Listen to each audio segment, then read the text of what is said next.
ఆంతార సినిమాలో చూపించిని పంజుర్లీ దైవం గులిగా దైవం గురించి మీకు తెలుసా? తులనాడు ప్రాంతంలో పూజించబడే ప్రముఖ భూత దైవాలలో పంజుర్లీ ప్రధానమైనది. ఇది వరాహస్వామి అవతారానికి సన్నిహితమైన స్థానిక రూపమని విశ్వాసం. ఇది భూమి, పంటలు, పశువులను కాపాడే దైవంగా భావిస్తారు. రైతుల ధర్మాన్ని రక్షించేది, గ్రామశాంతిని నిలబెట్టేది ఈ దేవతే. ఇంకో కథ ప్రకారం ఓ మగపంది మరియు ఆడపంది సోదరసోదరీమణులు వాళ్ల వంశం నాశనమవ్వకూడదు అని వారు భార్యాభర్తలలాగా మారాలి అనుకుంటారు. అందుకు వాళ్ళు సుబ్రహ్మణ్యేశ్వర స్వామికి తపస్సు చేసి ప్రసన్నం చేసుకుంటారు. వారిని భర్తధార్యలుగా ఆశీర్వదించి సంతానం ప్రసాదిస్తాడు. ఒకరోజు ఆ పంది పిల్లల్లో ఒకటి అడవుల్లో తప్పిపోయి కైలాసానికి చేరుతుంది. పార్వతీదేవి దాన్ని ప్రేమతో తన చేతుల్లోకి తీసుకుని పెంచుకుంటుంది. పెరిగిన పంది కైలాసంలోని తోటలను నాశనం చేస్తుంది. శివుడు కోపంతో తన త్రిశూలాన్ని విసరుతాడు. ఆ పంది చనిపోతుంది. పార్వతీదేవి బాధతో ఏడుస్తుంది. శివుడు దయతో పంది రూపానికి మళ్లీ ప్రాణం పోసి దానికి దివ్యశక్తులు ప్రసాదిస్తాడు. అది ఇప్పుడు పంజుర్లీ దేవతగా మారి ధర్మం మరియు భూమి రక్షణకు ప్రతీకగా మారుతుంది. సంధ్యా సమయంలో పంజుర్లీ దివ్యరూపం పొలాల మధ్య ప్రకాశిస్తూ రైతులను, పంటలను కాపాడుతుంది. గ్రామస్థులు వరిబియాన్ని, కొబ్బరికాయలను, పూలను సమర్పిస్తూ పూజ చేస్తున్నారు. రాత్రివేళ గ్రామంలో భూతకోలా జరుగుతుంది. మద్దెల శబ్దం, దీపాల కాంతి మధ్య ఒక భక్తుడు పంజుర్లీ వేషం వేసి నృత్యం చేస్తున్నాడు.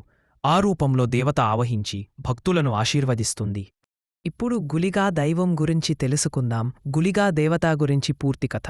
తులునాడు భక్తి సంప్రదాయంలో చాలా ప్రాముఖ్యమైన పంజుర్లీతో పాటు పూజించబడే భూతదైవం. ఒకప్పుడు దేవలోకంలో శివుడు మరియు పార్వతీదేవి కైలాసంలో ఆనందంగా ఉండేవారు. ఒకరోజు పార్వతీ తల్లి ప్రేమతో ఒక చిన్న పిల్లాడిని సృష్టించింది. అతను చాలా అందంగా, కాంతివంతంగా, శక్తివంతంగా ఉన్నాడు. శివుడు ఆ బాలుడిని చూపిచ్చి నవ్వుతూ అన్నాడు, ఇతడు కేవలం అందంగా కాకుండా కర్మఫలాన్ని అనుభవింపజేసే శక్తిగా కూడా ఉంటాడు. ఆ పిల్లవాడు గులిగా అనే శక్తి అవతారమయ్యాడు.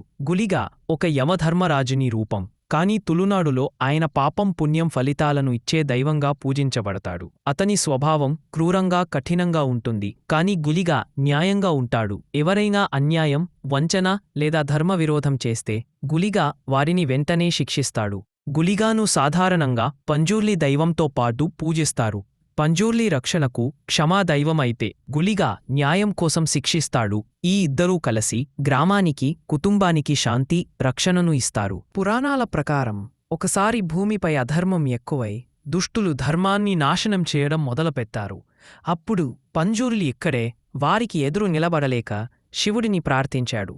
శివుడు నవ్వి తన కళ్ళలోంచి అగ్నిజ్వాలలతో గులిగాను సృష్టించాడు.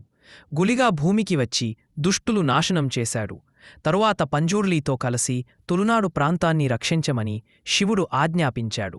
గులిగాను భూతకోలాలో పూజిస్తారు. కోల సమయంలో గులిగా వేషధారణ చేసే వ్యక్తిలో ఆవాహిస్తాడు.